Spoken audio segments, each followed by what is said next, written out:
నిర్మాతలు బ్రతకాలి. ప్రతి ఒక్కడు చిన్న నిర్మాతే. ఫైనాన్స్ బాగా రాసుకో. ఫైనాన్స్ దగ్గర డబ్బులు తీసుకొని రిలీజుకు ఇబ్బందులు పడి ఒక 10 కోట్లలో సినిమా తీయాలనుకుంటే 20 కోట్లలో ఫాల్స్ ప్రెస్టేజ్తో ఎవరితో ఎంకరేజ్ చేసి తీసి లాస్ట్ మినిట్లో అందరికీ ఎగ్గొట్టి అలా మోసం చేసేవాడు పెద్ద నిర్మాత కాదు, వాడు ఒక లఫుట్. Underline the point.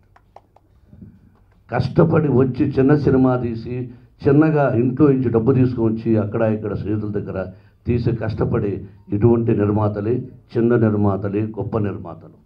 ఆ చిన్న నిర్మాతలకు ఎప్పుడూ నేను సపోర్ట్ ఉంటాను. నేను ఉన్నాను కూడా.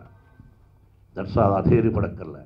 ఎవడు పెద్ద, ఎవడు గొప్ప, దేవుడు గొప్ప, ఇంకెవడు గొప్ప కాదు. తర్వాత ఈ వివాహం విషయంలో ఉండిపోయి నాకు కొన్ని విషయాలు దాదాపు 4 మాసాల నుంచి తెలియదు.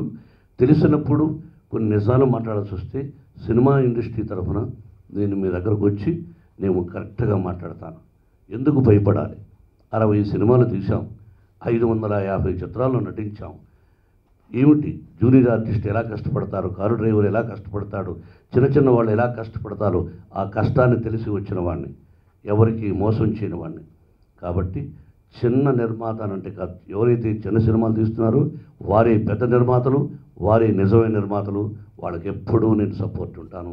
ఈ దాదాగిరికి ఈ ఈ రుబాబుకు భయపడం. ఎంతో కాలం దాదాగిరి ఉండదు, రుబాబు ఉండదు. విర్రవీగిన వాళ్ళందరూ కాలగర్భంలో కలిసిపోయారు. కాబట్టి విర్రవీగకూడదు, మనం నథింగ్.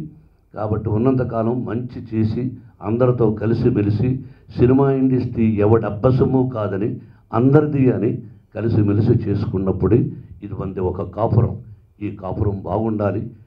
గుట్టుగా గోప్యంగా రామారావు గారు, నాగేశ్వరరావు గారు చెప్పినట్టుగా గుట్టు గోప్యంగా మనం ఉండి మన వల్ల ఇది సహాయం చేసి నీతిగా, న్యాయంగా, ధర్మంగా ఉండాలని నా కోరిక, పెద్దవాళ్ళ కోరిక. నేను గౌరవిస్తాను. Thank you.